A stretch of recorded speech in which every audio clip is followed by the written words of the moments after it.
Labas na labas ang ganda ni Sofia Pablo sa kanyang debut party sa isang 5-star hotel sa Makati. Maladyosa ang aura ni Sofia sa kanyang purple gown at she's grooving sa opening number ng P-pop group na Alamat.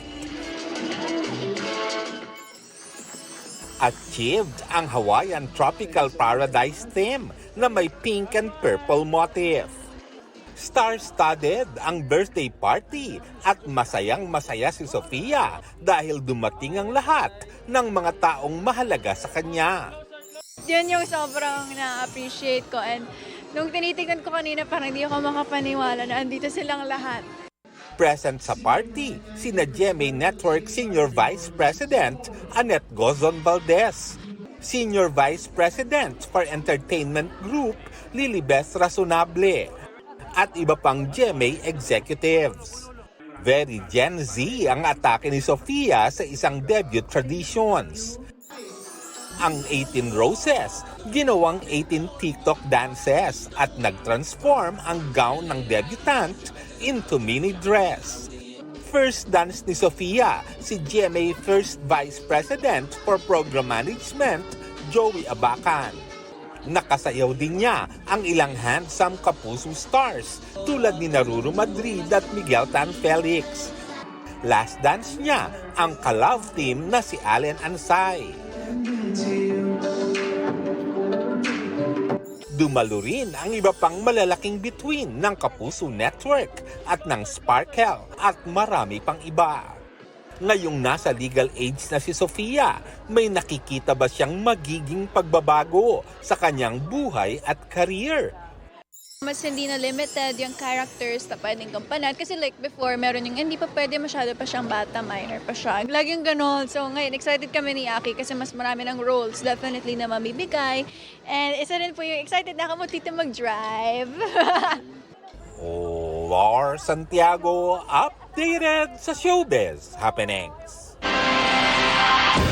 8 taong inatake ng isang aso sa Tondo, Maynila. Ang isang dalagita na nakagat nito, patay sa rabies matapos ang 2 buwan.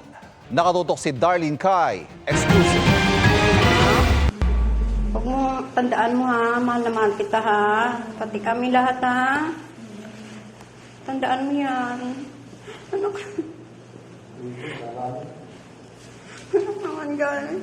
Hindi mo sinabi, alam mo naman, delikado yun. Tila hinang-hina ang 13 taong gulang na si Jamaica habang nakaratay sa kama sa ospital. Iginapos ang kanyang mga binti at braso. Kung minsan daw kasi ay hindi siya mapakali, nagpupumiglas at hirap ng huminga.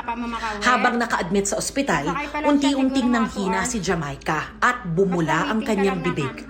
12 oras matapos isugod sa ospital, binawian siya ng buhay. Hindi ko tanggap.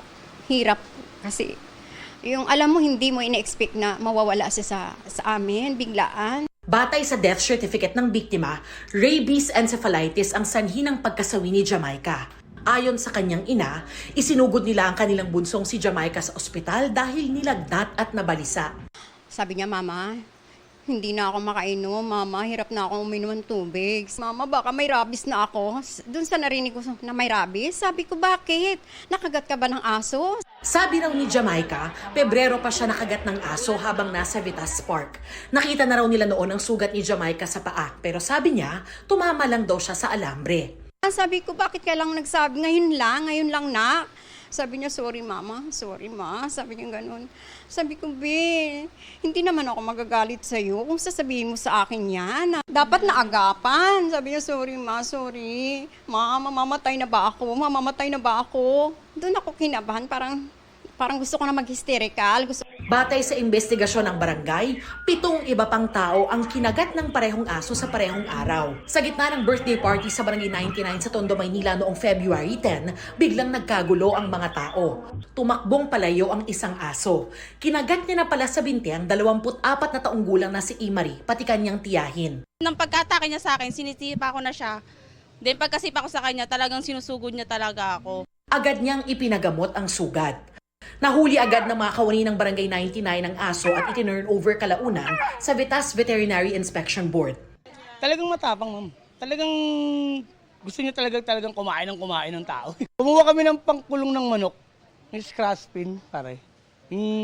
Sinuklob namin siya doon. Para hindi siya makakuha, kumuha rin kami dito ng panghuli ng aso. Matapos ang 8 araw, pumanaw ang aso. Ayon sa isang doktor, posibleng abuti ng ilang araw, linggo o buwan bago lumabas ang sintomas ng taong na-infect ng rabies. Kaya kung makagat, madilaan, ma-scratch ng hayop, linisin agad at sumugod na sa pinakamalapit na health center o ospital. Hindi raw ito dapat binabaliwala dahil nakamamatay ang rabies. Pag ang biting animal is infected with rabies, immediately nagtatravel yung virus sa ating system. Dapat yan, winawash yan. 10 minutes vigorously with running water. Kung meron kayong mga antiseptic, like meron ka alcohol or meron kang iodine on the side or meron kayo, pour liberally doon sa area ng wound site. Para sa GMA Integrated News, Darlene Kai, nakatutok, 24 oras.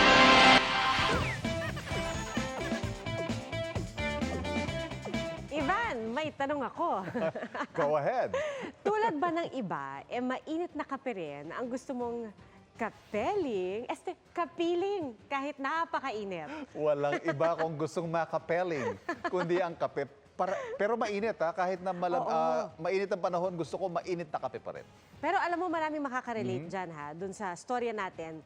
Kasi diba last week meron tayong pinakita na yung isang nanay na kape is life ang kanyang mantra. Correct. May pag-aaral na nagsasabing may health effects yung pag-inom ng kape, pero may mga importanteng paalala ang mga doktor.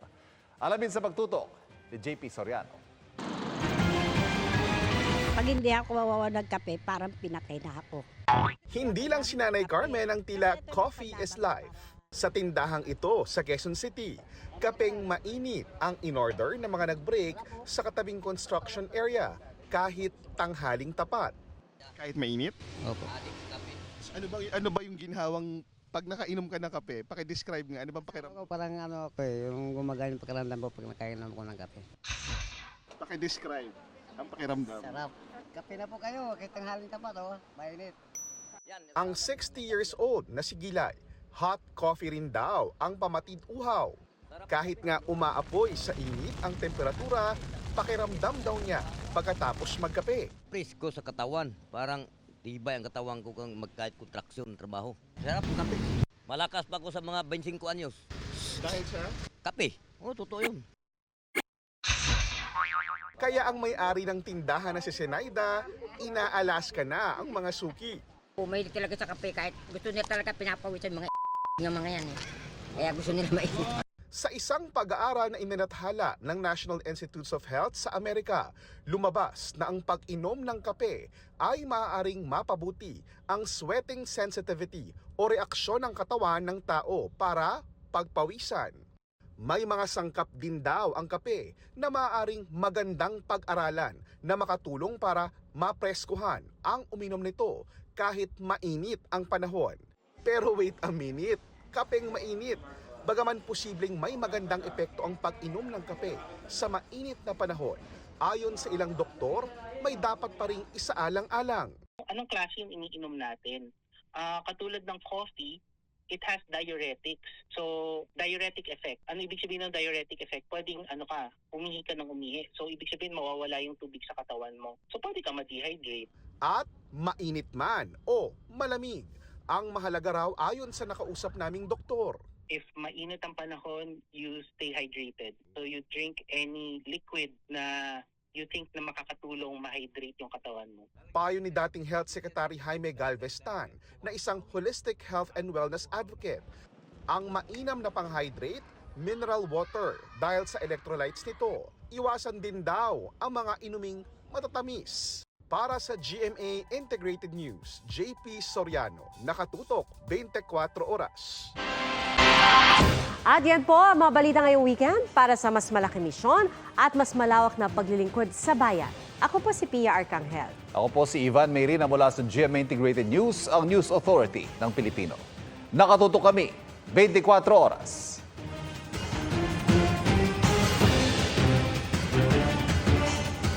Mga kapuso, maging updated sa showbiz happenings anumang oras. Mag-subscribe sa GMA Integrated News sa YouTube. At para sa mga kapuso abroad, bisitahin ang GMA Pinoy TV at www.gmanews.tv.